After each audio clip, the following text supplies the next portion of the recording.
This week, we headed out to the cinema to see a sequel to a film that was made nearly 25 years ago. When's that ever gone wrong? You know, except for Escape from L.A., The Two Jakes, Wall Street, Money Never Sleeps, Dumb and Dumber 2. Oh, okay, nothing can be that bad. Welcome to Half-Ass Movie Podcast.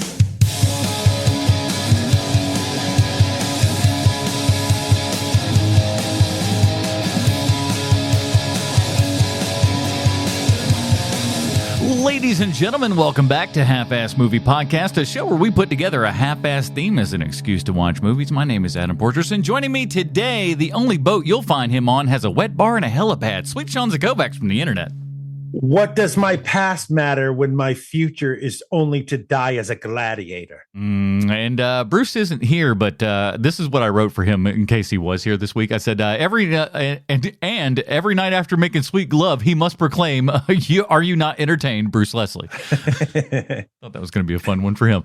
Bruce is out. He's taking care of a sick kid here and everything, playing nursemaid. I like to picture him with the little hat with the little red cross on it there and everything. Oh, my. Walking in and just going, can I help? Do you need a little, here's a ginger ale for your tummy? Something like that. That's what I figure Bruce is doing right now. I could be wrong.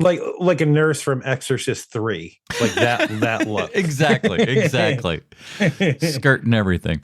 Well, we are back, everybody. We are almost done with November and our series Thankful, the action films of Denzel Washington. We covered Virtuosity and Fallen, two early-ish Denzel Washington films. Last week, we talked about Two Guns from 2013. Now we've come to what may be one of Denzel Washington's last films as we review the new release in theaters right now, Gladiator 2, directed by Ridley Scott. 25 years later after a movie, that should be fine, right?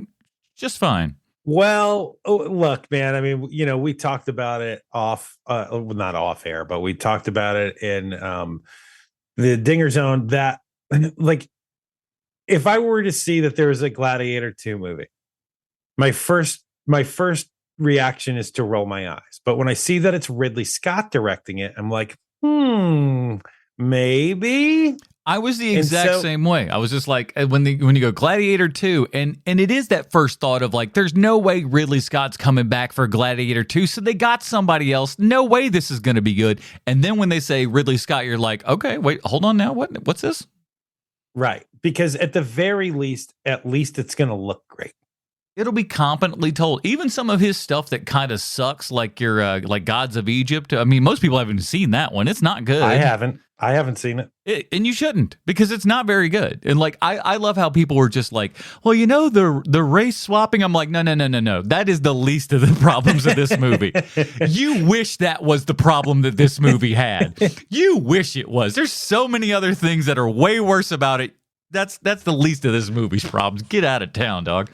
But we'll see if Ridley Scott was worth it or not. This go around here and everything. 86 years of age. I don't know how much longer he's going on, but he doesn't seem to be slowing down anytime soon. I don't think. No, it's you couldn't tell watching Gladiator 2 when I watched it about 2 hours ago. Mm-hmm.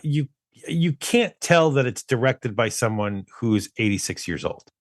You can't tell. I think that with Clint Eastwood movies, you can tell that an old person is directing those movies, especially the latter day Clint Eastwood stuff, where you're like, this is a movie made by an old person for old people. The white knuckle action of the mule and Gran Torino, like nothing's happening there. I like those movies well enough, but they're not just like the young man's game with those movies by any stretch of the imagination.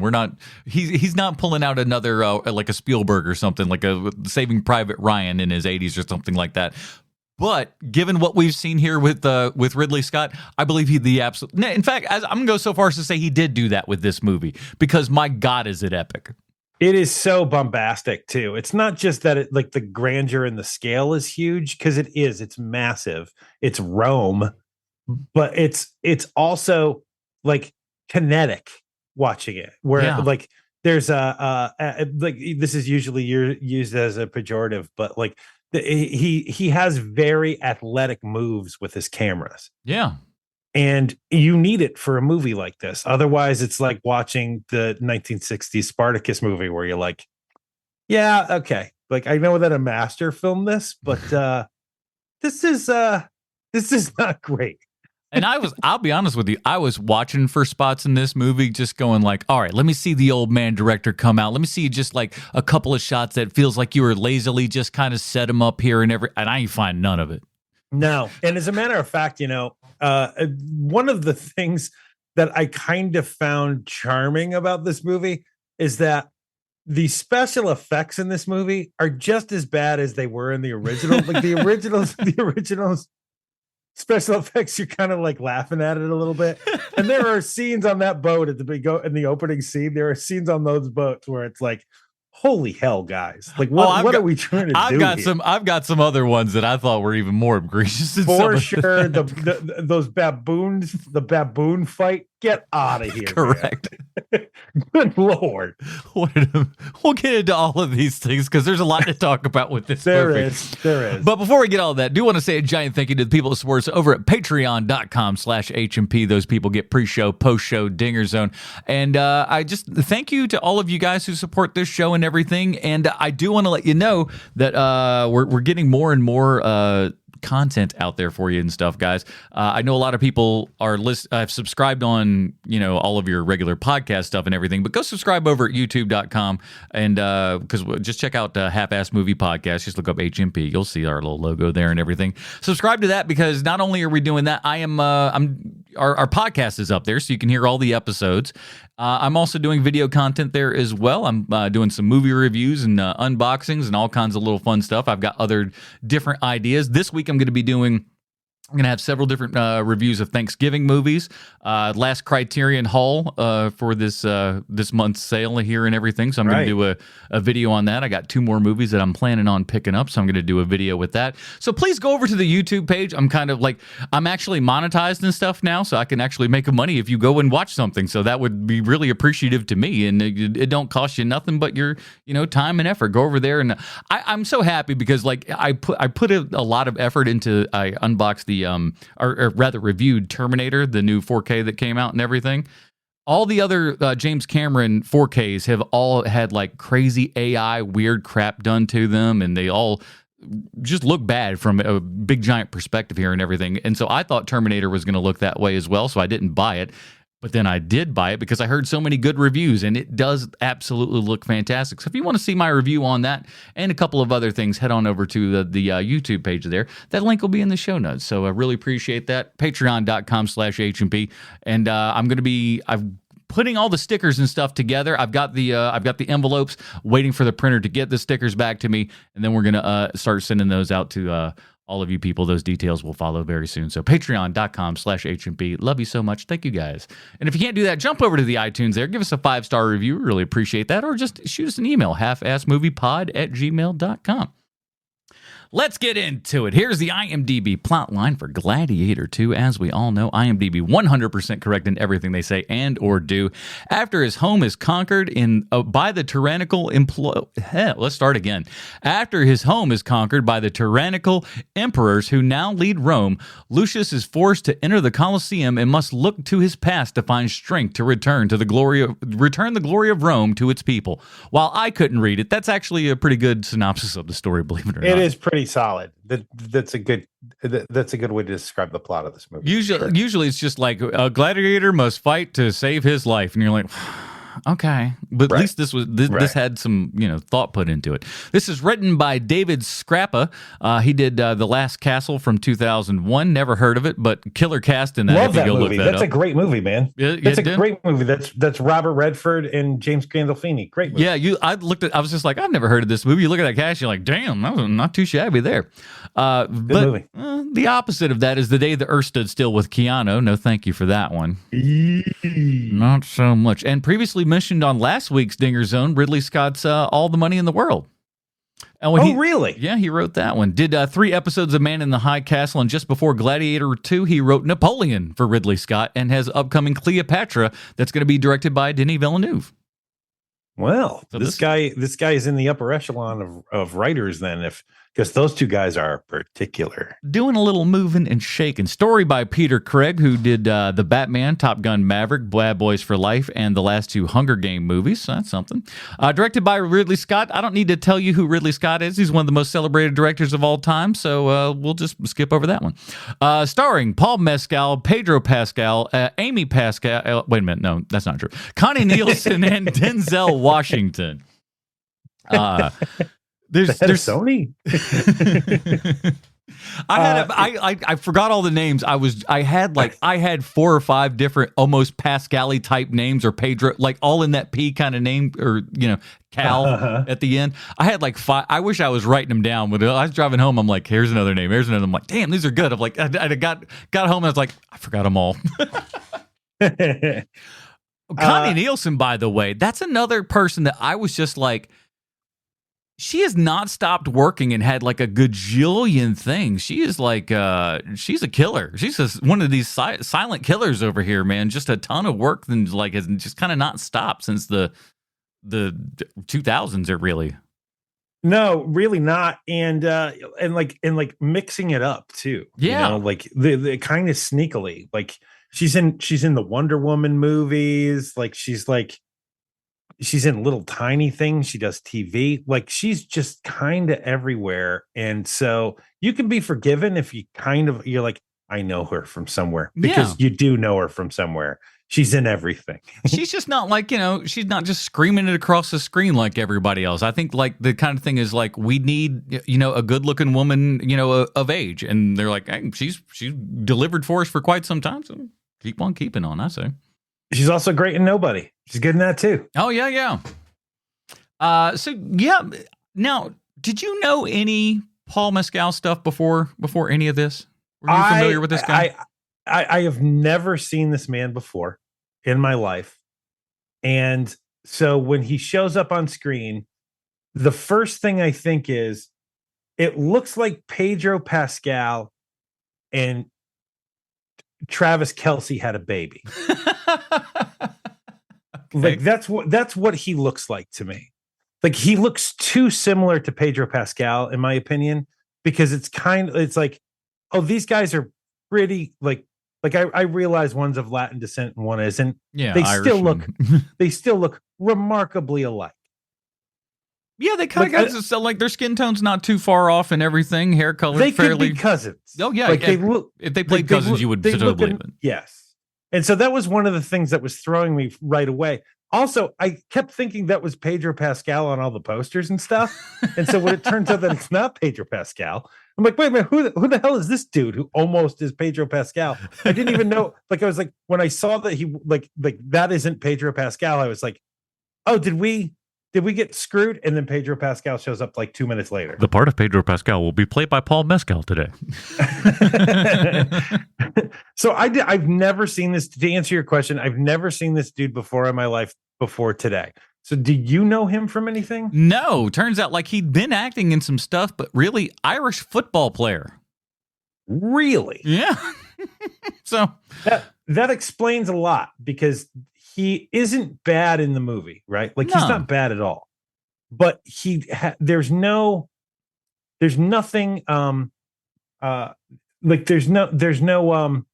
what is the word I'm looking for? Russell Crowe. There's no Russell Crowe to him. Russell Crowe kills. Like, here's the thing. Russell Crowe had been in plenty of things and stuff before Gladiator, nominated for, Insider and all that kind of good stuff. But like, this was his first kind of like, you are the leading man in a fucking Ridley Scott film, baby. Charisma. Like, that's the word I'm looking for. And I just thought of it with you mentioning Russell Crowe. But that's what he has that Paul doesn't quite have. He does not have it, right? He is not Russell Crowe. And like Russell Crowe is like, even though nobody knew who he was before Gladiator. No, not really. When the second you saw him, you're like, that's a gigantic movie star. This guy is going to be in everything forever because he's Russell Crowe. But it doesn't hurt when Ridley Scott is the guy pointing the camera at you and just goes, every frame of you are going to look like a comic book superhero. all of the time, and you are going to be like, you're put down, you're beat on, and yet you're still going to, rise to the occasion here and everything. You're what men want to see on the screen, But I mean, anybody like yes, I agree with everything you just said. But you either have charisma or you don't. Oh yeah, and this guy, I don't think he has it. Like maybe he will learn it in the future, even though I don't think he can learn charisma. He's totally fine in this movie. Like to the point where like I don't dislike him at all. I'm not even indifferent. I think he's pretty good in the role. The problem is you're not like, holy hell, this guy is amazing. Like Russell Crowe in Gladiator, where you're just like, this dude is amazing. I didn't have that feeling with this guy in this movie.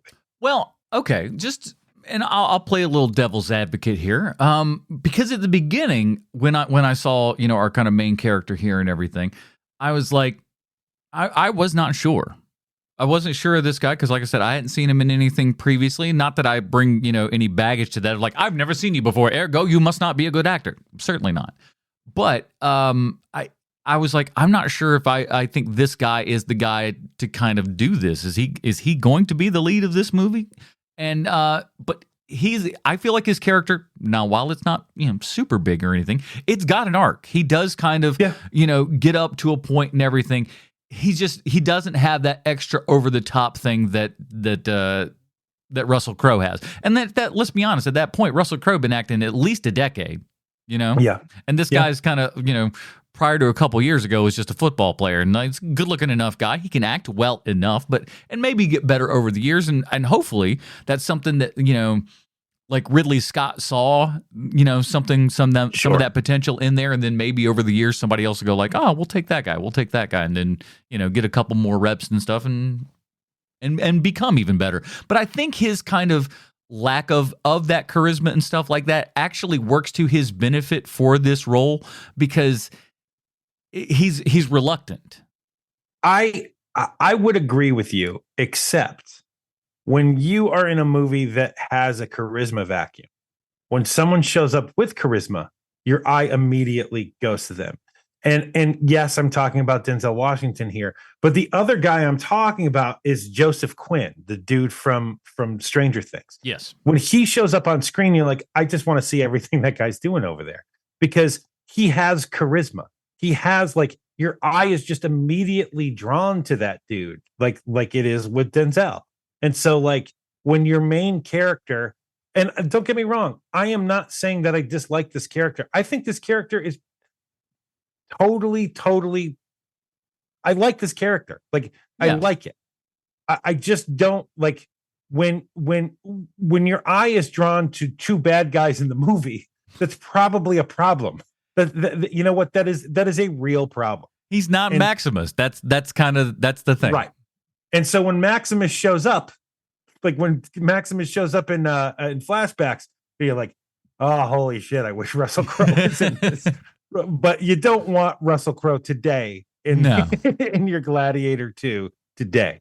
And to be honest with you, I wouldn't want Maximus to come back anyway. Where did Maximus get a fifth of Jim Beam from? I mean, it would have been awful. It would have been like having Tarkin. Like it's a bad idea. Oh like, God, you made me.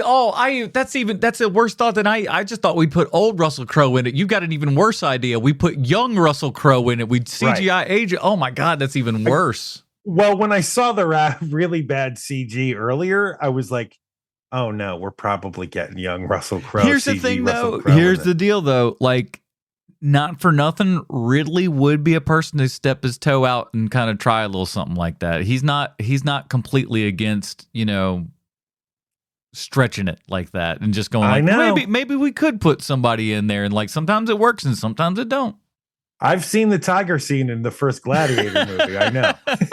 Yeah. Okay. Let me talk to you real quick about this, because this was something that, like, because if you listen to our top 5 Ridley Scott films over at the Dinger Zone, patreon.com/HMP, we bring up my brain. Why? I go to the plug and then I just like the thought left my brain. What a dumbass I am. I was talking about the tiger scene in, yes. in the first Gladiator. First Gladiator. So the first Gladiator I saw when I was like kind of I may have still technically been in high school. Maybe not graduated at that point because I was with my buddy Russ, who I don't think I saw too awful much post high school. So he was the guy who told me about The Matrix. Before The Matrix kind of hit, him and another friend had watched The Matrix, and they were like just raving about it. We were joking on him like, it's not real. Like that was we were just kind of like, why would we watch this Keanu film? And then we all saw The Matrix, and we were like, okay, shit. Well, this is actually really, really good. This might be one of the best movies ever made. So yeah, this is all right, fine. And so then Russ told me, he just goes, "Hey man, I'm gonna go see this Gladiator film." Like he'd actually already seen it. He's like, "I saw Gladiator. I absolutely loved it. It was like the best movie since The Matrix or something like that." Like there was a Matrix kind of almost tie-in, just like to level it at that point. And you gotta understand, man, like 1999 and like DVDs had just come out, and we've been playing the shit out of them, trying to get all the everything. And you're gonna tell me that this movie is just as good as this crazy sci-fi thing that broke all of our brains? I saw the movie. I was like, it's fine. It's fine. It was like, you said fight sequences better than The Matrix. You said better than The Matrix, son. We saw Bullet Time in 1999. That blew our dicks right off. You think that like us fighting like a crummy CGI tiger is really going to impress me over someone dodging bullets? Get out of town. Well, so I had a little problem with Gladiator for the first couple of times. The first time you saw it. It's like, I don't know that I like this. The problem with the tiger scene is that they have a real tiger on set also. So you know that you immediately like, well, that's CG. Oh, that's a real one. Oh, that's CG. At least they didn't make that mistake in Gladiator 2, where they're like, look, we've got these baboons that look like they're from Hell's Mouth. And we're only going to use those instead of you looking at actual baboons at any point. You know, we didn't see a lot of here, like a lot of like kind of, I can't remember if it's like 45 or 90 degree shutter angles here and everything, because we're shooting on digital at this point. Yeah. Because that's one thing that I really remember kind of sticking out was like just a lot of that, a lot of interesting shooting and stuff with Gladiator 1. And I'm glad they didn't bring it back for this, because I don't know that it would have worked. I don't know if it would have worked. I think we'd looked at that and been like, ooh, that's weird and dated now. That's some old man. That's some old man movie making right there. It's like, ooh, yeah, we turned that thing. Oh, perfect. It's all juddery. It's juddery now. I put the camera at a jaunty angle. All right. I think I like. There are so many things about this movie that I like. I don't want to damn it, because like they're like. Almost like Beetlejuice. That's where this legacy sequel lies for me. Where I was very surprised with coming out of this movie, like I was with Beetlejuice, because I fully expected to hate both movies. Yeah, agree. And especially when you see that runtime and you're like, holy hell. Like, I can't believe we've got to spend 3 hours in a movie theater to watch a sequel to Gladiator. to watch a sequel to a 25-year-old movie, like, oh boy, what kind of road are we going down here? Right. And I'm not going to lie and tell you that I never looked at my watch. I looked at my watch several times, but even with that being said, the movie does chug along at a speed where you're like, it's not like you're dying inside. For the most part, something's always kind of happening. There's at least a little intrigue enough to keep you. There's enough breadcrumbs to keep going along and stuff, and enough characters are like, this is going to sound bad, but enough characters are so punchable. You like seeing them, like the Emperors. You want to beat the shit out of the Emperors. You just hate them because they're you want them to die so horribly. It's almost like two Joffreys standing together. Yes, very much. And it's like, what if Joffrey had a twin and they were playing off of each other? It's just like, no, you'd hate that. And like, you hate these guys so much, and you're just like, ugh, I hate them. I'm so glad they're on screen because they're just awful. And Joseph Quinn, of the two Emperors, he's the one who has the toughest road to hoe, because basically the other Emperor is Rain Man. Like, he's dumb. He's basically playing Rain Man, and then you've got Joseph Gwynn, who has to be like the sly, manipulative one. Yeah, and you have to see that he cares for his brother, even though his brother clearly has some mental disability, and he's doing all of this, and you still want to punch that dude in the face. Oh, like, yeah. He's doing amazing work in this movie, that guy. Yeah, anything that they can do that makes you want to hate them, they're like, no real reason, but this fight's going to be to the death. And you're like, what? Like in the middle of your fancy party? Yeah, just on account of we want to see some blood, so why not? We can't call this movie Caligula, so we got these two emperors. See, it's different. Two emperors. This sounds so stupid, and I don't know why this was the thought in my head for any particular reason. Because this movie is named Gladiator 2, right? It's a sequel to Gladiator, which was a movie about, you guessed it, gladiators. Why on earth, though, did I think Gladiator 2 would have less to do with gladiators than it actually does? Yeah, I can tell you exactly why. I know exactly the reason why. It's because you've seen the movie 300. Yeah. And I'm guessing you've seen the sequel to the movie 300. Yeah, we covered that on this podcast way back when.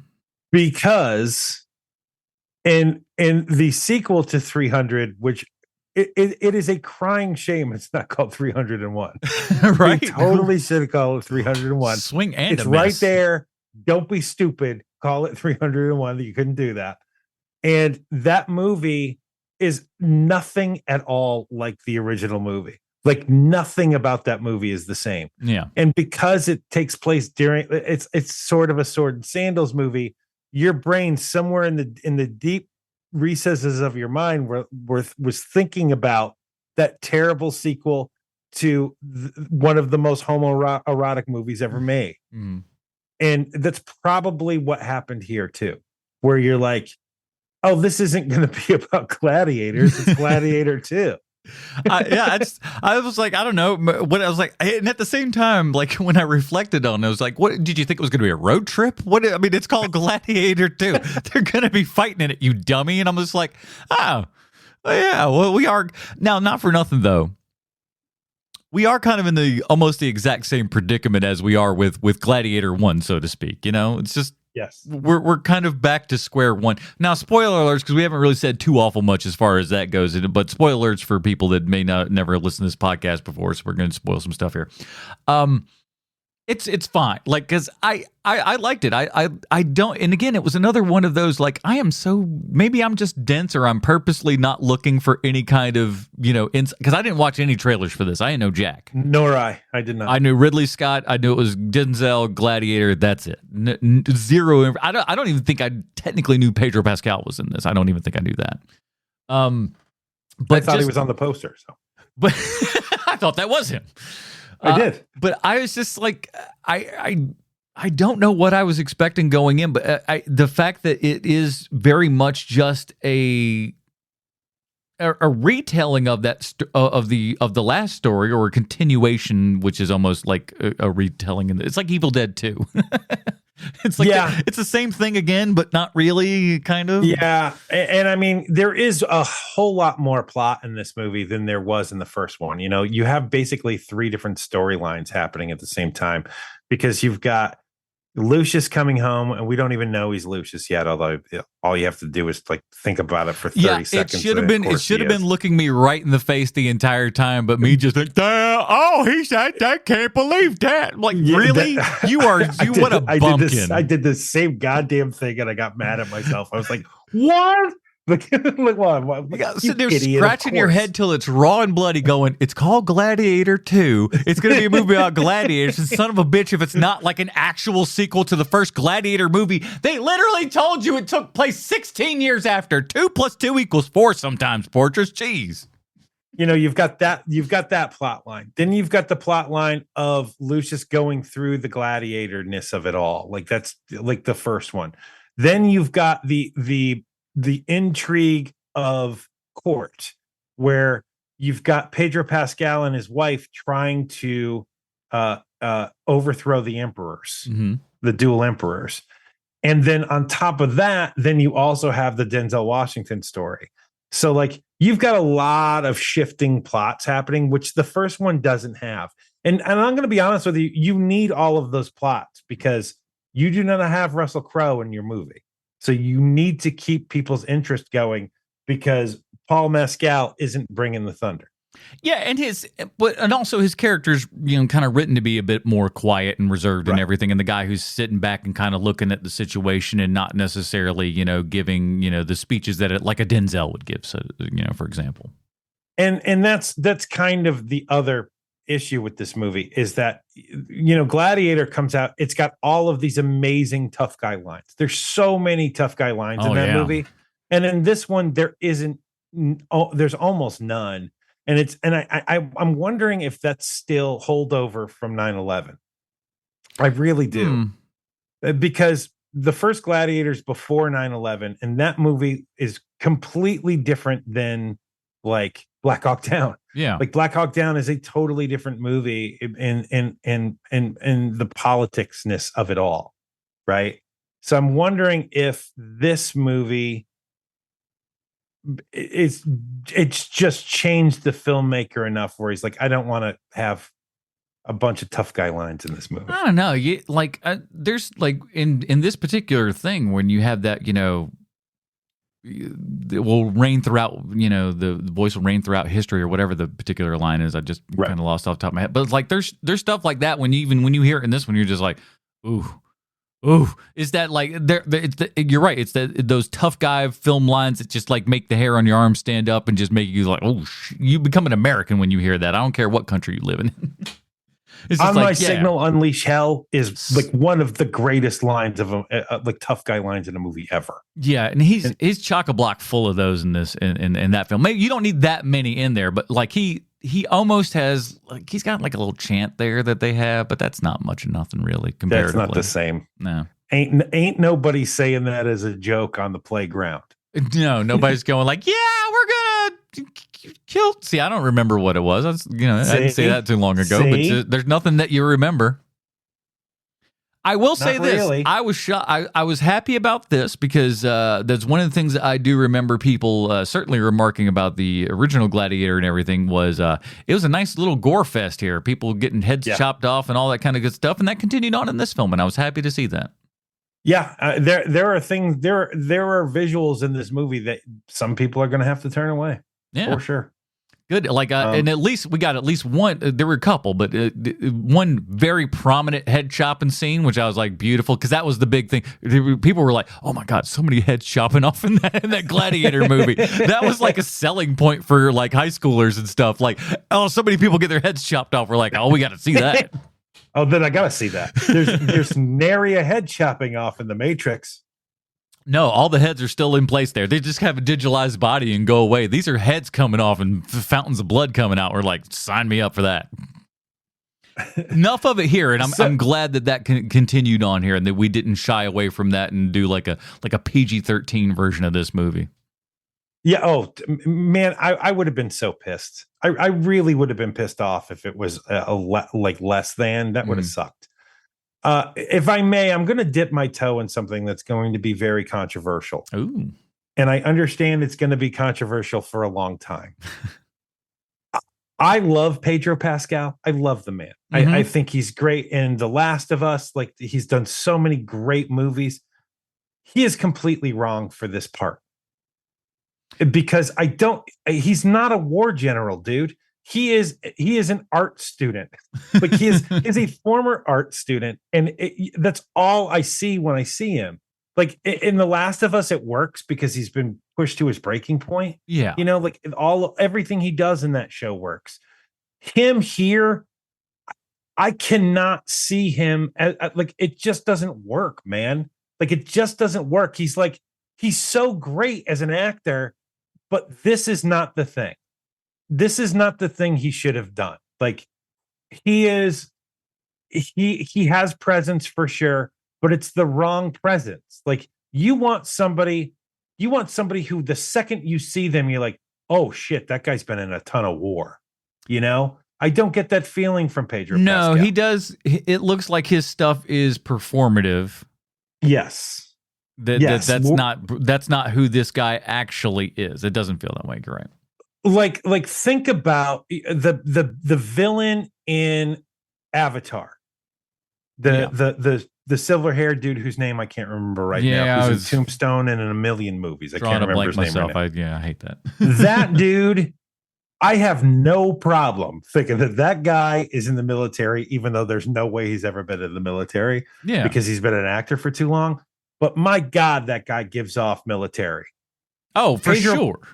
Pedro Pascal gives off no military at all. I don't believe him when he says that he's been away on all these wars for years and years and years.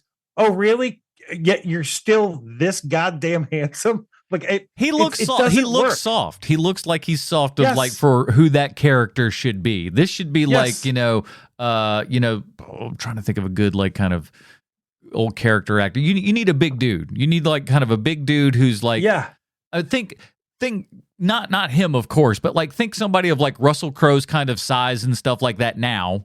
Yes. Who's just like a little older, a bit more grizzled, looks like he could just, like he's been through it. Pedro Pascal looks like he's 42. Yes, he does. And he looks like he went to art school 20 years ago. Like that's literally who that guy looks like. And that's totally fine. And it works for so many other things. But it just doesn't work in this movie. I thought I was going to get a shitload more blowback because everyone loved, well, look who I'm talking to. Mr. I'm going to zig while you're all zagging. But like, I love Pedro Pascal. I just think that he is so miscast in this. And it's like that role, like when he, big spoilers here, when he gets killed by the army within Rome, I can't remember what the name of that is, but when he gets killed by the army within Rome at the Gladiator at the Colosseum, he should feel like holy shit, like I can't believe that this that honorable guy? man, yeah, like it should totally feel like holy hell, like they really don't like Rome does not care at all about their heroes. Like they really don't. And that's what they're trying to convey to you in that scene. Yet all I'm thinking is, man, Pedro Pascal, like I've seen him die like 2 or 3 times in different movies, but this is the weakest performance he's had so far. Like that's all I thought. Yeah. I just kept watching thinking like, this is the smartest man in the MCU. Yeah. I keep thinking it. It's just like, and I'm holding out hope. I'm a big FF fan. It's tough to do. Like, I understand he's a hot ticket. He's a name that's selling, put some butts in seats more than I would have ever expected from him. If you transport us back 10 years to him doing, the Wonder Woman pilot and everything, you'd never be like, well, that's going to be one of Hollywood's top stars. He just doesn't, give the vibe or anything. But he's doing it well enough. But I just don't know that his name is bringing him a lot of places these days. I guess that's how I'll say it. It definitely is. And I will also say this about him, and this is the last bad thing I'm going to say about Pedro Pascal. I can see why they use a stunt double during The Mandalorian. Because those fighting scenes with Pedro Pascal, you're like, whoa. Like, dude, you're fighting that guy like you're a swashbuckler in a movie from the 40s. Like it looks like you're fighting Robin Hood right now. He's a celebrated war general. What don't you get? God. I mean, you think you knew a little bit about history, but I mean, I suppose. Now, at least you buy Paul Mescal, at least as far as like, physically being able to do the things that he's doing. He's like, and I think that probably comes from a lot of his football days and everything, is he's a guy who has very good, use of his body and everything. And if you're not a bad looking dude, that doesn't help, that don't hurt none either. And if you got Ridley Scott doing you, then, you're probably doing A-okay, I would suppose. But you at least buy that dude, could be a slave, could be put upon, and all that kind of stuff. He at least sells that much more than Pedro sells, I'm this big giant general and everything. Yeah, and you're right about that. And I do need to give him credit for that, because the other thing too is that, Russell Crowe could do all the fight scenes and do the acting. Yeah. And we kind of took that all for granted. At least I did. I took that for granted for years and years. But, this guy, he's good at it too. Like he can do the acting, and he can really do the physical work. Like both of he's good at one and very good at the other thing. Yeah. To his credit, and I understand why Ridley Scott hired him, because you need somebody who can do both things. Mm-hmm. So it makes sense. Well, let's talk about our kind of focus here of the month and whatnot is Mr. Denzel Washington. Okay, so when you are in a movie that there is a vacuum of charisma, you know, let's say we're in a scene that Joseph Quinn isn't in, which is many scenes in this movie. For this 2.5 hour film, yes. For this 2.5 hour film, Joseph Quinn's in this movie for maybe 20 minutes. 23 minutes, yeah. So when Denzel shows up, and Denzel is literally giving all the hand. Like, listen, we want you to grow a mustache out so you can twirl it. He is on fire in this movie. And literally every scene he is in, he's just taking everyone else to town.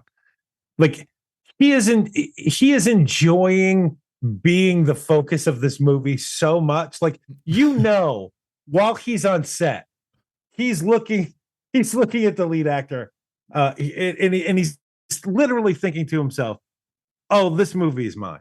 Oh, Paul, you're such Mescal. such a nice young man and everything. I thank you for coming out here today, but let's be honest, this is gonna be my movie. Exactly, and I think he knows it, and he plays it as such in the entire movie.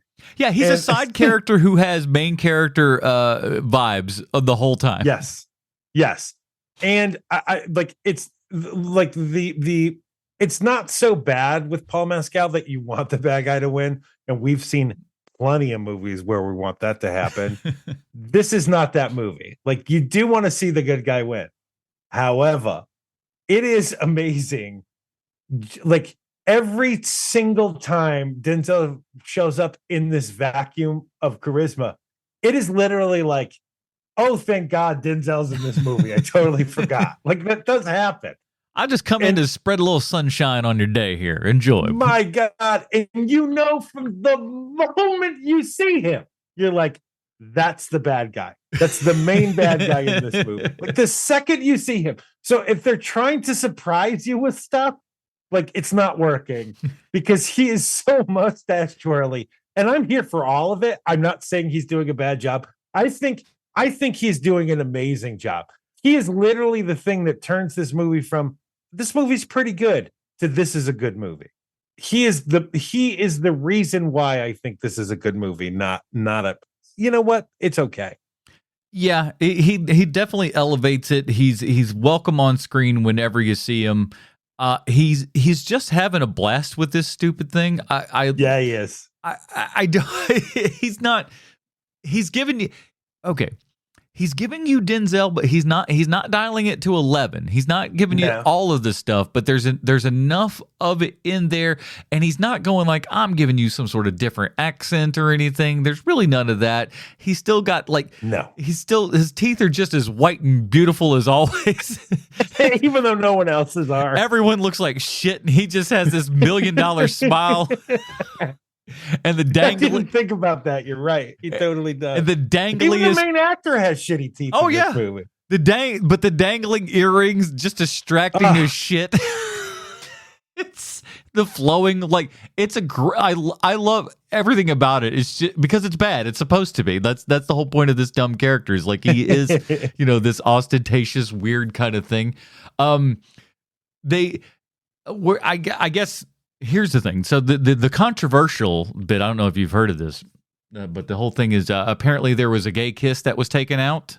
Oh, really? They had taped it and everything. So obviously you've not heard that, but so no. Now, did Denzel's character play gay to you?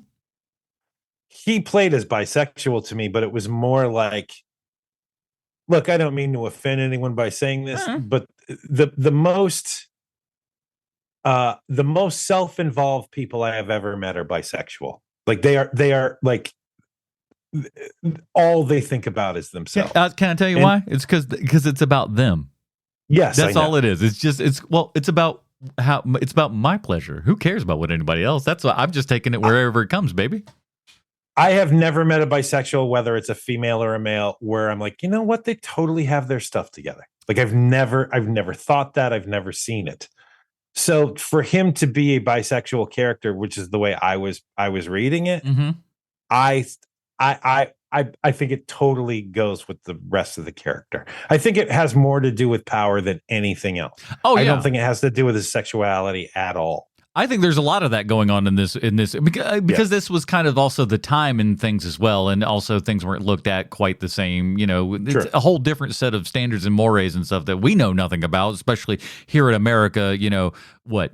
2,000 years, almost 2,000 years later, from when this story takes place. Rome wasn't founded by religious nutjob Puritans, so So it's everything works well enough for what it is. I'm fine with it. But I will say this: I don't think that the kiss was like because Denzel was like somebody chickened out. They didn't think people were ready for it. No. China wasn't ready for that. That is exactly what it is. It's China. That's why that was taken out, Denzel. It ain't got nothing to do with America. They just listen, we'll just cut it out everywhere. It'll be fine. But the reason that was cut out was China. Yes, of course it's China. Come on. A lot of little great character actors and stuff in here, like the big black dude who kind of dies early in the beginning and stuff like that. Something about that dude's vibe. I loved him. Oh yeah, he's great, man. But he and speaking of 300, I guess that's all this guy does. He's in 300. You look like you would be in these movies. But then also, you got your boy from Doctor Who coming out there out of nowhere being distracting as shit. That is pretty great. I didn't like that. I was just like, no, why is the weird? I hated his character in Doctor Who. It's one of the reasons I stopped watching the show. Hate to say it, but it was your season, buddy.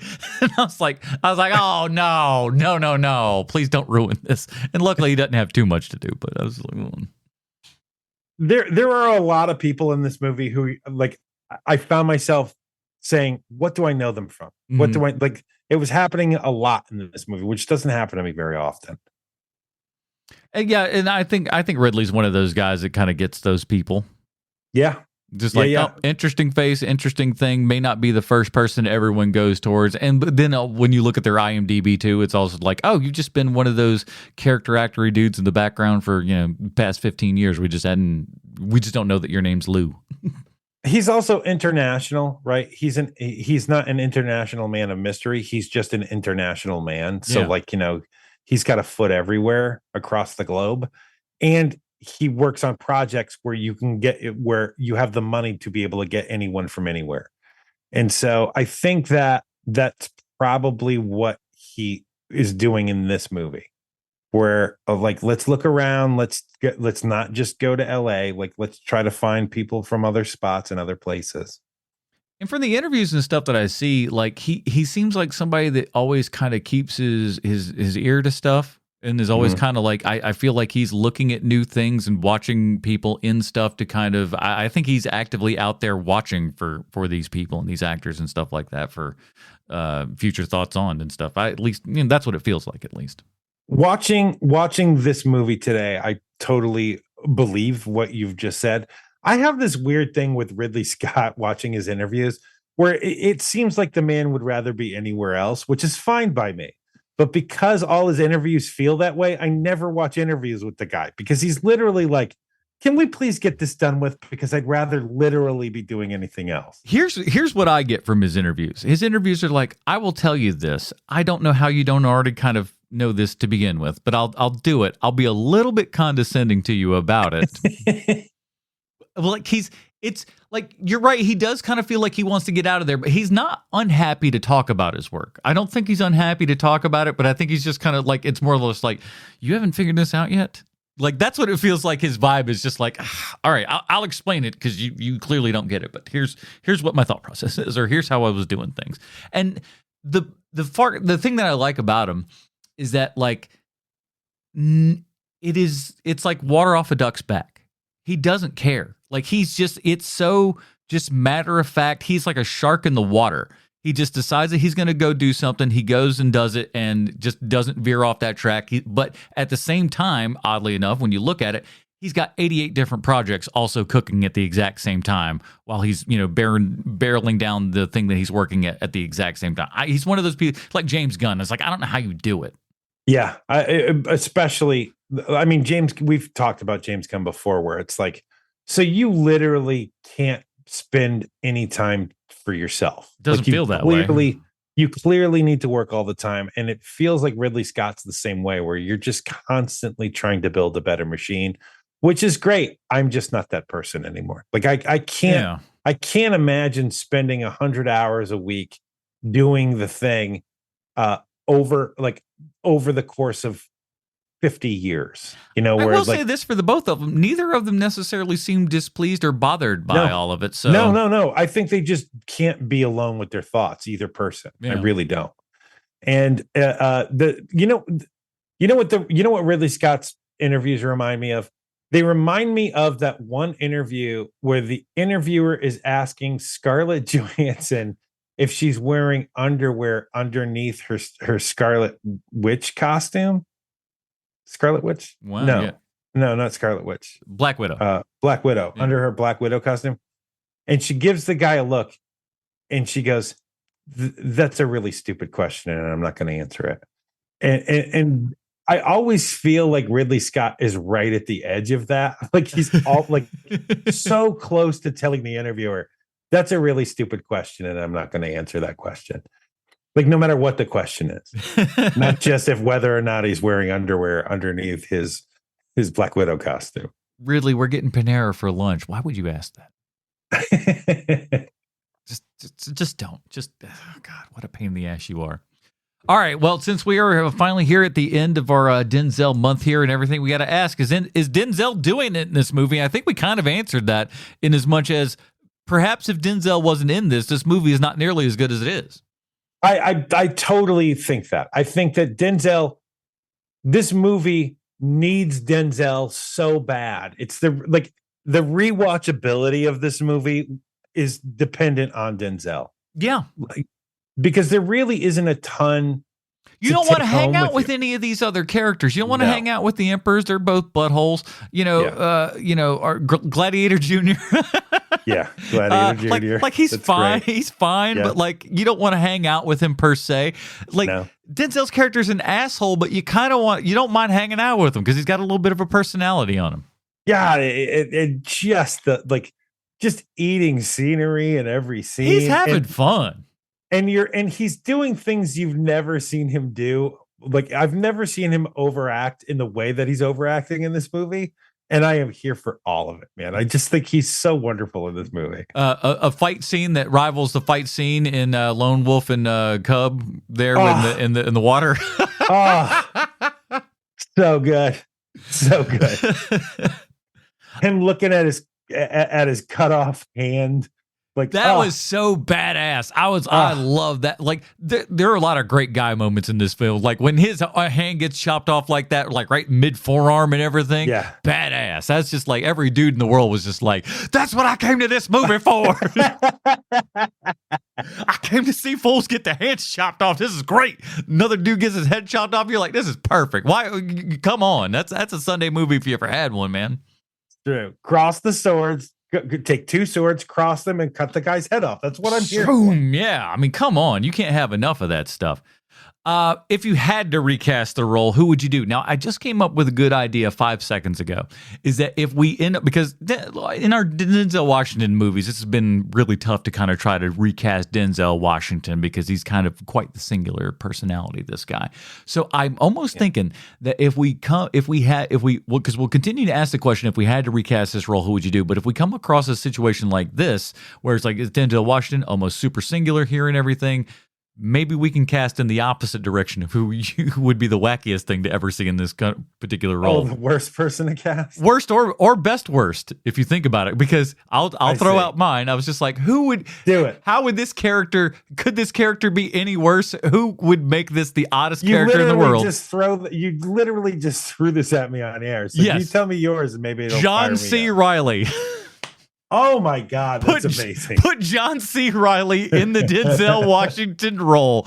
This movie becomes vastly different. In a good way, in a bad way, who's to say? But it would become very, very different. Because much like Denzel Washington, very singular if you put him in this role. Mickey Rourke. Mickey Rourke. All right. So keep that in mind. If you can't come up for the future, if we can't come up with somebody who we would actually do, we have to come up with somebody who's so, like, the idea of it is so repugnantly bad that we have to throw it in there. If we're not making it good, we need to make it bad. Yeah, that's good. Let's not. Yeah, we'll take good things and make them terrible, please. You don't want to go like, if we take Meryl Streep out of this movie, who are you replacing Meryl Streep with? You're not. You're not. Okay, so you need to come up with, Jennifer Tilly. I know I like Jennifer Tilly, but she probably shouldn't be in Meryl Streep roles if we're honest. Yeah, definitely not. So there you have it. We'll keep that one up. All right, so movies only come in two forms: art or fart. Gladiator 2, Sean. Art or fart for you? This is the closest I like on the fence movie we've discussed as far as I'm concerned. Like, this one just squeaks into art. I don't think it's artful. I think this is totally a cash grab. I think that everybody involved with this movie, it was a cash grab. I think the movie isn't offensive. The movie is made so that somebody else can make a third Gladiator movie. That's literally what this movie was made for. It feels like. I still like it with all of those things being said. Charisma vacuums and the fact that dude from Stranger Things is the second most charismatic person in this movie. Like, that's troubling. That is problematic. But even with all those things being said, it's just art, man. It is just art for me. Yeah, it's art for me as well. It's just way better than I had ever expected it to be. You can really tell Ridley Scott has not lost a step. While this may have been made to get some money and stuff, it doesn't feel like it was phoned in by any stretch of the imagination. No. There's so much going on. The screen is just so densely packed when the ships are kind of sieging on the city there and everything. Just an unbelievable amount of stuff that's going on, and like, I think that you can only have those scenes in this movie play out like this as well as it does, and you follow everything and you're never lost on any of that. I think that really only comes with somebody that's had as many reps and everything as Ridley Scott has. There's a reason why he's the guy to do this. Sorry, man. No. If you're trying to figure out how over the top this movie is, at one point a gladiator rides into the arena on a rhinoceros. Like, there's rhinoceros play a large role in this movie, from ones that we ride in and severed rhinoceri heads and stuff. It's all over the place. It's but the movie you were watching, there is a gladiator who rides in and uses the rhinoceros like a horse. Like, that's the kind of movie you're watching. I would say he uses it like a dinosaur. He does use it more like a triceratops, yes. He uses it like the Herculoids. Yeah. That's it. That's how he uses it. But like, that's the movie you're watching. So if you're into that, then you're going to like Gladiator 2. Yeah. Despite even some, like you said, the CGI monkeys, what the fuck was that? Oh my God, it's just abysmal, man. It's so bad. And then I feel like these have to be okay. All right, here's my thought process on this, and just real fast. I think the reason that the monkeys look like that, and B, the dogs look like that, I feel because the dogs, God, I hope those dogs are CGI. I hope there's no poor dog that's real that looks like that. Pretty sure it is, though. But I think the reason for that is we're looking at 600 AD, I think, when this thing starts, or maybe if it's 200 AD. It's pretty early on, right? I think it's earlier than 600 because they are talking about how they just started crucifying Christians. It's probably So I think they said it's around 8200, something like that. But anyways, it's still it's early enough for all of this stuff to happen. I keep losing my track. I don't know what I gotta keep. Something's wrong with me today. All right. Okay, go ahead. I don't remember. So I think the CG. I think the idea was that like within this amount of time between whenever this movie is now, that the evolution of these animals or the breeding of the animals, they would look, vastly different, 1,000+ years ago. I think you're giving them too much credit. Here's the thing, though. Ridley Scott thinks of stupid little shit like that, though. There's tiny little bits of that where he just goes like, well, they certainly wouldn't look like that. Back then, they would look like this right here, so I decided to do that. And if you don't know that, you're an idiot. And he would treat you like you're the dumb one because you didn't know that that's what monkeys used to look like. It's on you, you dummy.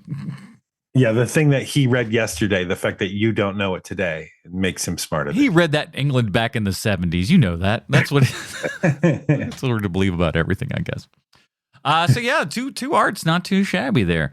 So that is it for our month of Denzel Washington here. Being thankful for that. I'm gonna miss it, man. This was a really fun month because we kind of got to see the wide gamut of the types of movies that Denzel does. Mm-hmm. Like just with the action stuff. Like he is playing very different roles. You know what it is that it's more like he's more like Gene Hackman, and that he's just playing a different version of Denzel in each movie. Mm-hmm. But hot damn, do I like that guy. It's what you came for. It's what you paid to see. Yeah. Put the quarter in, you take the ride. And that's what I want with a Denzel Washington movie, and that's what he continues to deliver, year in and year out. So like I understand he just like he wants to kind of wrap up the game here and everything. He's getting up there. He's in his 70s at this point. So and he doesn't need to work. No. I mean, he doesn't need to work. It's like how Samuel Jackson's still doing all of these things, and you're like, dude, how much money do you need? Well, he did famously say, for the people that say that money can't buy happiness, ain't got none. He's not wrong. It's like, well, that's fairly true. And the great, I've never seen anybody depressed on a ski-doo. That is good too. That's a great joke. But while we have to leave old Denzel behind here, we can only do our best to exchange him with one of our other great American actors, and there's no better to do it in the season of Good Tide and Giving, as we are covering our Christmas season here with our series St. Nicholas Christmas Cage, the Christmas movies of Nicolas Cage. There's a lot of seasons in this title. That's a lot. But I'll take it. So yeah, we're going to be covering Christmas films of Nicolas Cage. Here's the thing. We came up with this idea and we were just like, let's get somebody who's done like a boatload of Christmas movies. For the majority part though, most actors have only ever been in 2. Most people that you would think had been in plenty of Christmas films, usually 2, unless you're thinking like Dean Cain and Hallmark movies. And listen, as crazy as this podcast wants to get, I don't even think we're going to be doing no Hallmark Christmas movies. So that podcast already exists, man. We don't need to do that. Oh yeah, you know what? We'd be invading other people's spaces, and that is not for us to do. We're gentlemen. So we step back and we leave that to the professionals. We'd like to look at those Nick Cage films, so we're going to cover those. And we're going to start it out because it's the least Christmassy of them all, and it's just got a little bit of Christmas at the end. We're going to be talking about Raising Arizona next week. So I know that's going to make most of you cry that between now and then you're going to have to rewatch Raising Arizona again. It's a real bitch and a half, but you're going to need to fire up a DVD player. I'm sure it's on a streaming service somewhere. And you know what's going to happen, Sean? You know what's going to happen? I'm going to buy this on Blu-ray on a counter, and tomorrow they'll say, by the way, in February, Raising Arizona on Criterion Blu-ray. You watch in 4K. You watch it. You watch that happen. That's how that's going to work. They don't have that already on 4K? You would think, wouldn't you? Yeah, I would. The Coen brothers are like, they're kind of singular, and everyone knows them. You'd think that would be on 4K. Yeah, they're only just now getting around to Miller's Crossing. Wow. 4K, so wow. I had the world's worst DVD copy of that movie when I was in college. Their early the Coen's early DVDs, garbage. Yeah, they were not good for whatever. I mean, like for some folks in the early DVD days, they were just like, just slap it on there. No. Yeah. Oh, you need to actually look at what you're doing before you put it out there and just kind of, they put it in the oven for like 5 minutes and they were like, it's fine. Just eat it. I don't even think there was a menu. I think that it just started playing the movie now that I'm thinking about it. My Miller's Crossing. Those are real good ones. When the disc is over, it just starts again. Yeah. It's like, like, this is for retail. That's what you do with retail DVDs. That's not supposed to go into a person's home. You wake up 4 o'clock in the morning. It's just Nick Cage screaming after a baby. You could go out worse. So that will do it for this episode of Half-Ass Movie Podcast. Join us next week for our St. Nicholas Cage, the Christmas movies of Nicolas Cage with Raising Arizona. That is it for Sweet Sean's and Kovacs from the internet. The absent Bruce Leslie. I'm Adam Porteous, reminding you that the only difference between art and fart is a death.